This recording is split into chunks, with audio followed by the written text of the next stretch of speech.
नमस्कार मित्रों, आज हम पुनः अपने एक नए पॉडकास्ट के साथ आप लोगों के सम्मुख उपस्थित हुए हैं। और जैसा कि आप लोग जानते हैं कि हम अध्यात्म और ज्ञान से रिलेटेड बातें आप लोगों के सम्मुख करते हैं। तो आज हम लोग का सौभाग्य है कि आज हमारे बीच में हमारे साथ डॉक्टर बी तिवारी आत्मा जी, डॉक्टर दादा स्वामी जी उपस्थित हैं। और इन्होंने काफ़ी गीतों के माध्यम से गीता की रचना करी है, काफ़ी गीतों के माध्यम से लोगों के अंदर जागरूकता उत्पन्न करी है। तो आज हम इनसे कुछ ज्ञान की बातें करेंगे, कुछ ज्ञान आपके साथ शेयर करेंगे। और जैसा कि इस समय कुंभ का समय चल रहा है, तो हम लोगों ने सोचा कि कुछ जानकारी आप लोगों को कुंभ के विषय में भी दी जाए। और इसका ज्ञान जो भी आपके अंदर इतना ज्ञान है, असीमित भंडार है ज्ञान का, उस ज्ञान के भंडार से हम कुछ ज्ञान आप लोगों को भी शेयर करें, आप लोगों को भी कुंभ के बारे में कुछ जानकारी प्राप्त होगी। तो हम स्वागत करते हैं डॉक्टर साहब आपका, गुरु जी का।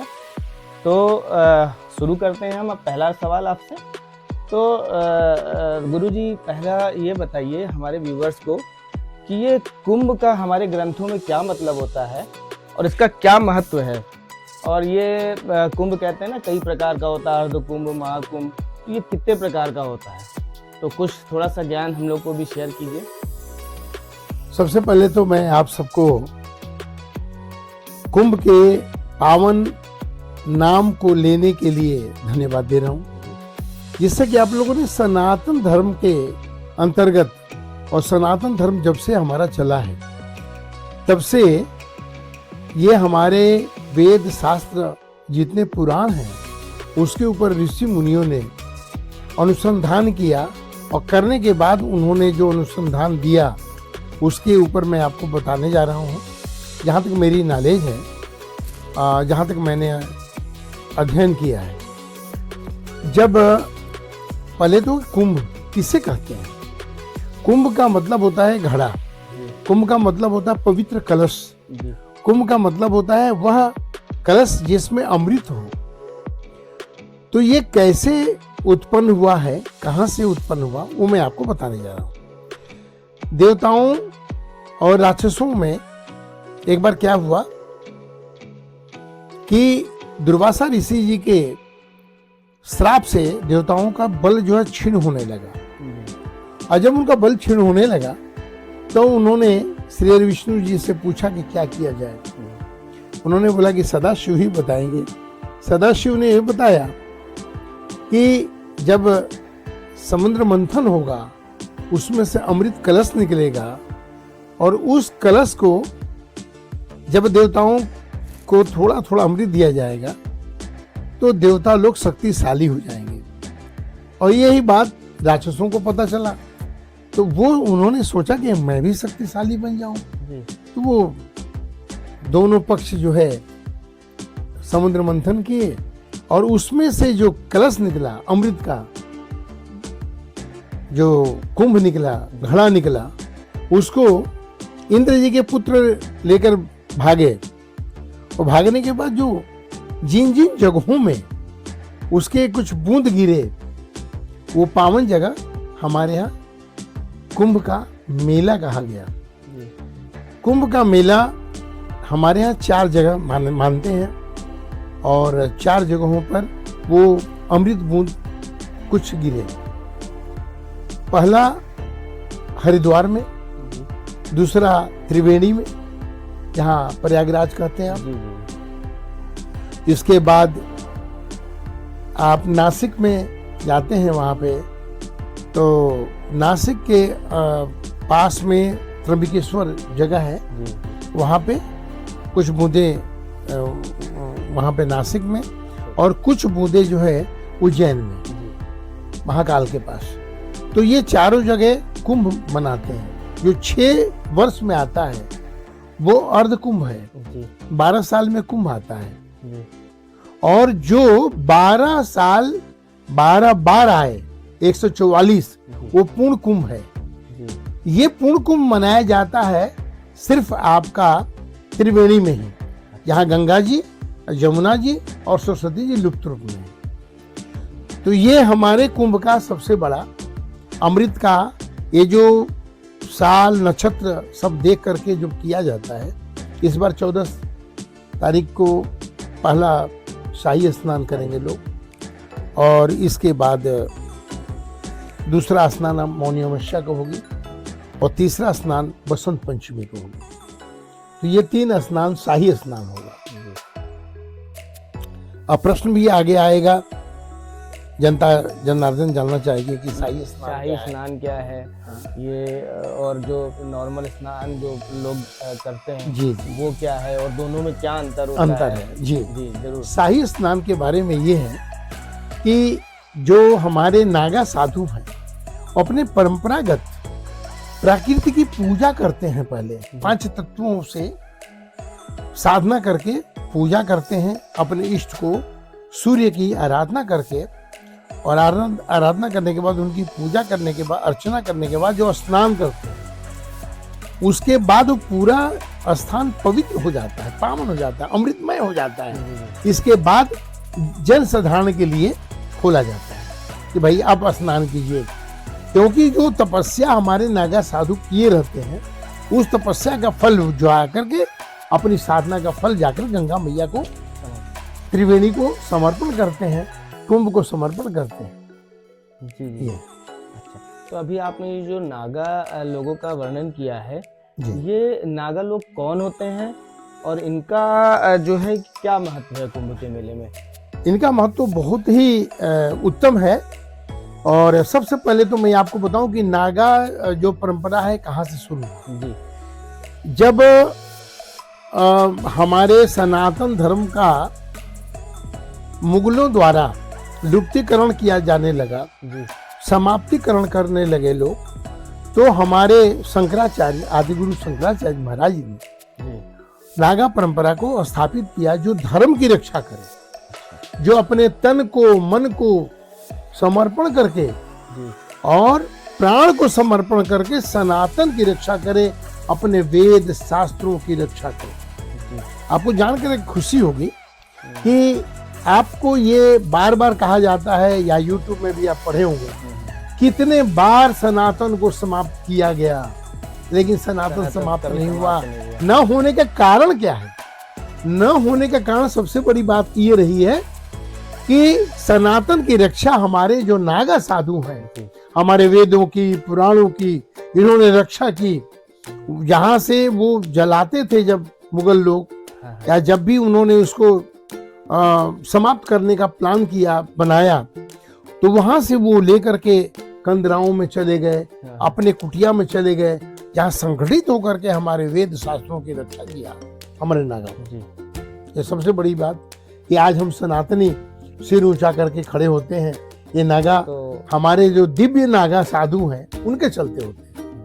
मतलब जिस प्रकार हम कहें कि हमारे देश की रक्षा भारत के सैनिक करते हैं, जी, आर्मी कर रही, उसी प्रकार हमारे धर्म की रक्षा जो है ये नागा साधु। जी 5 लाख नागा साधु इस कुंभ में अभी आएंगे, और जहाँ तक अनुमान है। और हमारे नागा साधु रहते हैं वो हिमालय की गुफाओं में, और उनका अपना अपना अखाड़ा है, उसमें रहते हैं। और इनका सात्विक भोजन होता है, कंदमूल फल खाते हैं, और कंदमूल फल खा करके ब्रह्मचर्य की पालन करके, कठोर तपस्या करके, ये नागा साधु हमारे सनातन के प्रहरी हैं। और ये नागा साधु जो होते हैं, इनकी जो दीक्षा होती है, इनकी दीक्षा होती है कुंभ के मेले में। अभी इस बार 5000 नागा साधु तैयार होंगे नए। तो इनकी परंपरा है कि उनको पहले गुरु देखते हैं, परखते हैं, और नागा साधु जो है अर्धनग्न रहना है उनको। कौन व्यक्ति, जैसे कि किसी भी चीज के लिए परीक्षण किया जाता है, तो इनकी परीक्षा होती है, और जब योग्य होते हैं तो उनको नागा साधु के लिए चयन किया जाता है। इसके बाद इनकी गुरु परंपरा के अंतर्गत 3 साल तक वो रहते हैं, देखे जाते हैं, उनको वेद शास्त्र सारी ब्रह्मचर्य का कठोर पालन कराते हैं। इसके बाद फिर उनको कुंभ में उनको अनुमति होती है आने की। इतनी बड़ी कठोर साधना है।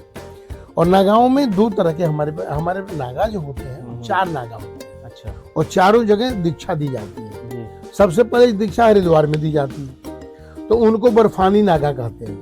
उनका काम है धर्म की रक्षा करना, शांत स्वभाव रहना। दूसरे नागा जो हमारे साधु हैं, पवित्र साधु कहना उचित होगा, ये दूसरे यहाँ पे नागा नाम से ही होते हैं जहाँ त्रिवेणी है। इनका काम है शांत स्वभाव रह करके धर्म की रक्षा करना और धर्म ग्रंथों पर अपनी पकड़ रखना, ब्रह्मचर्य का पालन करना। तीसरा साधु जब नागा दीक्षा लेते हैं, ये लेते हैं उज्जैन में। अच्छा। ये होते हैं खूनी नागा। अच्छा। खूनी नागा का मतलब उग्र स्वभाव होता है। जैसे बाबा को भस्म लगाया जाता है, ये भस्म में ही रहेंगे। सारे नागा भस्म लगाते हैं, लेकिन इनका ज्यादा भस्म लगाना है और उग्र स्वभाव है। और इनका है एक हाथ में भाला, एक हाथ में माला, नागा का ये है। और इसके बाद जो महाराष्ट्र हमारे त्र्यंबकेश्वर में वहाँ पे जहाँ पे दीक्षा होती है, वहाँ के जो नागा होते हैं वो खिचड़ी नागा होते हैं। वो मिक्स रहते हैं, वो उग्र भी होते हैं, हंसमुख भी होंगे, धर्म के प्रति रहेंगे, उदासीन रहते हैं ज्यादा नागा। नागा हमेशा देश, अध्यात्म, सनातन धर्म की रक्षा के लिए वो वचनबद्ध हैं। और जिस तरह की ब्रह्मचर्य को लेकर के, नैतिक चरित्र चित्रण को लेकर के आप सोचते हैं, उस तरह नागा।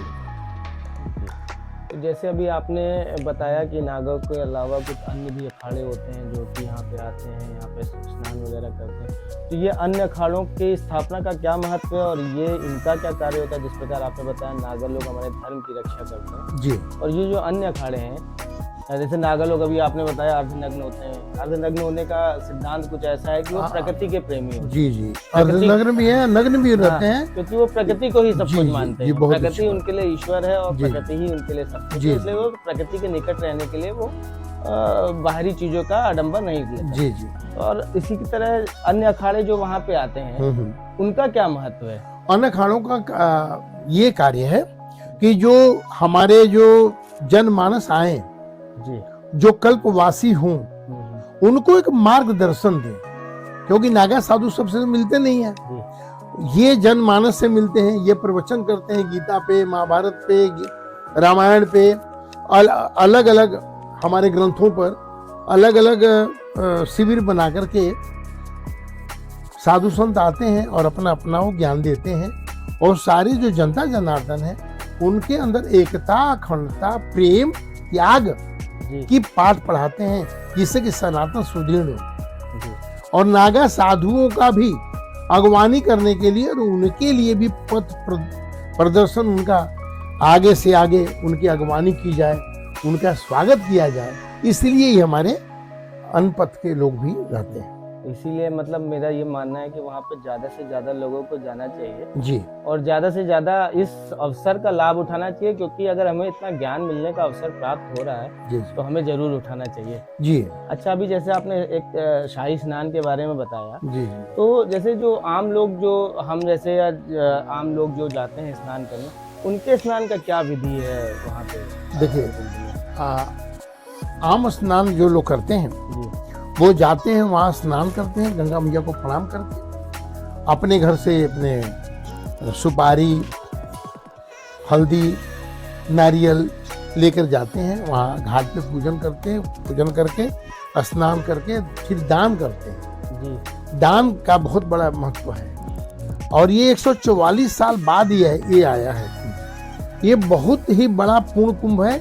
इसमें दर्शन मात्र से, इसकी बात करने से, इसके बारे में सोचने से ही सारे पाप नष्ट हो जाते हैं।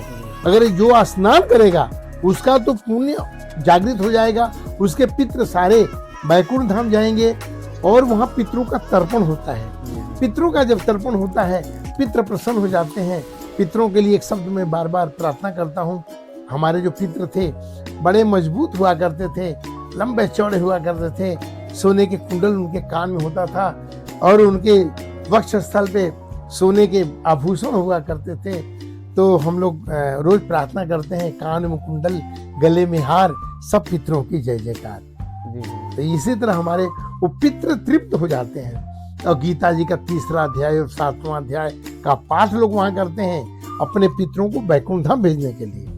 जी। ये कल्पवासियों का नियम है कि कल्पवासी जो होंगे वो 1 महीना वहीं रहेंगे, वहीं स्वपाकीय होंगे, बनाएंगे और वहाँ पे लहसुन प्याज त्याग करके, कुछ लोग फलाहारी रहते हैं, कुछ शुद्ध शाकाहारी रह करके नित्य गंगा स्नान करते हैं और नित्य दान करते हैं, नित्य जाप करते हैं। महामंत्र गायत्री का जाप इसमें अति उत्तम है और श्रीमद् नारायण का जाप अति उत्तम है। ओम नमो भगवते वासुदेवाय का जाप अति उत्तम है। कुछ लोग सभ्य ओम नमः शिवाय का जाप करते हैं, ये भी उत्तम है। और मंत्रों का तो ऐसा है कि जितना आप जाप कर लें कल्पवास में, उतना आपका कल्प काया एकदम निर्मित हो जाती है और आप परमात्मा के करीब हो जाते हैं। जैसा भी आपने बताया, देखिए ऐसा है ना, जैसे कि हम ये मानते हैं किसी भी राष्ट्र का अगर निर्माण करना है तो उसकी नींव जो होती है वहाँ के युवा होते हैं, क्योंकि राष्ट्र के नवनिर्माण में उनके युवाओं का बहुत हाथ होता है ना। किसी भी देश का अगर उन्नति है वो उसकी युवाओं पे टिकी रहती है।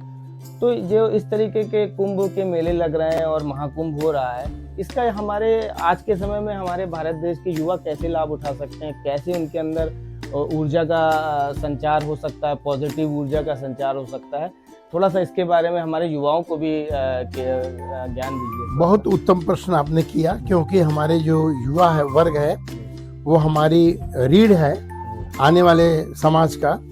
और मैं तो बोलूंगा कि मेरे सनातन धर्म के प्राण है। तो अपने युवाओं के लिए एक शब्द मैं बोलूंगा कि आप लोग ब्रह्मचर्य रह करके, ब्रह्मचर्य का जो यहाँ आशय है, मन क्रम वचन से आप अपने माता पिता के सेवक बन जाइए। अपने प्रति जो आपको विद्या अध्ययन का जो समय मिला है उसको अध्ययन कीजिए। काग चेष्टा वकुल ध्यानम स्वान निद्रा तथैव च अल्पाहारी गृह त्यागी पंचलक्षण विद्यार्थी का जो है, आपके घर में पूरे साधन है, लेकिन आपके लिए जब तक लक्ष्य प्राप्त न कर लें, जब तक पढ़ाई न कर लें, तब तक मोबाइल को साइड कर दीजिए। घर में जो टीवी है, जो का चैनल है, उसको साइड कर दीजिए। आप अपने लक्ष्य पर फोकस कीजिए, एक दिन आप अपने लक्ष्य को प्राप्त करेंगे। एक तो आपके लिए, दूसरा कि आप अल्पाहारी बन करके उतना ही भोजन कीजिए जितने भोजन से आप आराम से रात्रि की निद्रा करें और सुबह प्रातः अमृत वेला में जा करके थोड़ी पढ़ाई कर लें। और पढ़ाई करते समय अपने मन में कोई दूसरी बात ना आने दें। मैं तो बोलूँगा पढ़ते समय मोबाइल अगर बहुत ज़रूरी है, जिससे कि आप एजुकेशन ले रहे हैं तो ज़रूरी है, पढ़ लीजिए, अन्यथा मोबाइल को ऑफ कर दीजिए और स्टडी कीजिए फुल। कागज चेष्टा बकुला की तरह ध्यान लगाइए। जिस तरह बगुला जो है मछली को पकड़ने के लिए ध्यान लगाता है, तो पिन ड्रॉप साइलेंट होकर के एकदम शांत मस्तिष्क से आप अपना विद्या अध्ययन कीजिए, आनंद लीजिए। इसके बाद आप सब सुख होते हुए भी उन सुखों का उपभोग न करके अपने विद्या धन को ग्रहण करें। एक दिन आप जब चरित्र से रहेंगे, आपका चरित्र का चित्रण होगा, आप धीरे धीरे आगे बढ़ेंगे, आपके माता पिता भी प्रसन्नचित रहेंगे, आपका एक नया समाज बनेगा और आप माता पिता के अनुयायी होकर के देश की सेवा करते जाएंगे। और मेरा देश इसी तरह जैसे कुंभ में अमृत की बूंदें छलक रही हैं, मैं तो बोलूँगा हर घर में अमृत छलकेगा और हमारा सनातन धर्म यूं ही आगे बढ़ेगा और हम लोग भी इसी तरह प्रसन्नचित होकर के लोगों को मार्गदर्शन देंगे। मैं अपने व्यूवर्स को बता देना चाहता हूँ कि जो हमारे गुरुजी हैं, ये आज जो इतना अध्यात्म के विषय में बता रहे हैं, ये अध्यात्म से पहले आर्मी में रह चुके हैं और इन्होंने देश की सेवा में अपना बहुत सारा समय दिया है।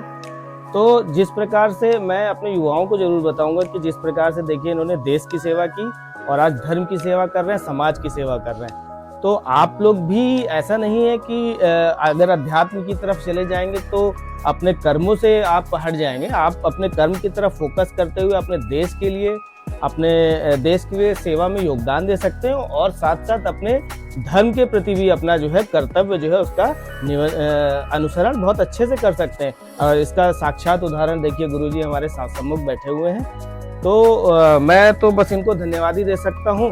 और मैं एक आप लोगों के समक्ष ज़रूर बताऊंगा कि दोबारा इनके साथ हम फिर एक बार ज़रूर बैठेंगे और इनका जो ज्ञान है गीता के विषय में, उसका लाभ हम आप लोगों तक ज़रूर पहुंचाएंगे, क्योंकि उस गीता के ज्ञान को आप लोगों को जानना बहुत ज़रूरी है। क्योंकि आज गीता का जो ज्ञान है वो जीवन के हर क्षेत्र से जुड़ा हुआ है, और इसके विषय में हम इनके साथ ज़रूर बैठेंगे और आप लोगों को उससे रिलेटेड जितना भी ज्ञान है, और जैसे जैसे आप लोग अपने कर्मों के प्रति कैसे फोकस कर सकते हैं, उस गीता से कैसे लाभ उठा सकते हैं, वो सब कुछ हम इनके माध्यम से जो है आप लोगों तक ज़रूर पहुंचाएंगे। और आपने जो हमको समय दिया उसके लिए हम आपका सिर्फ बहुत बहुत धन्यवाद और बहुत बहुत आपको प्रणाम करते हैं। सनातन धर्म के लिए जिस तरह दधीची जी ने अपनी हड्डियां दी थी, मैं अपने रोम रोम को देश के लिए, समाज के लिए देने के लिए वचन दिया। बहुत बहुत धन्यवाद, और बहुत बहुत धन्यवाद हमारे व्यूअर्स का भी। और मैं चाहूँगा कि आप लोग इसको ज़्यादा से ज़्यादा इसका प्रचार प्रसार करें, लाइक और सब्सक्राइब भी इसको करें। और हम पुनः आपके साथ एक और नया पॉडकास्ट के साथ आपके सम्मुख आएंगे, जिसमें हम और अन्य चीज़ों के विषय में भी ज्ञान की बातें करेंगे और आपसे ज़रूर शेयर करेंगे। तब तक के लिए बहुत बहुत धन्यवाद, बहुत बहुत प्रणाम। जय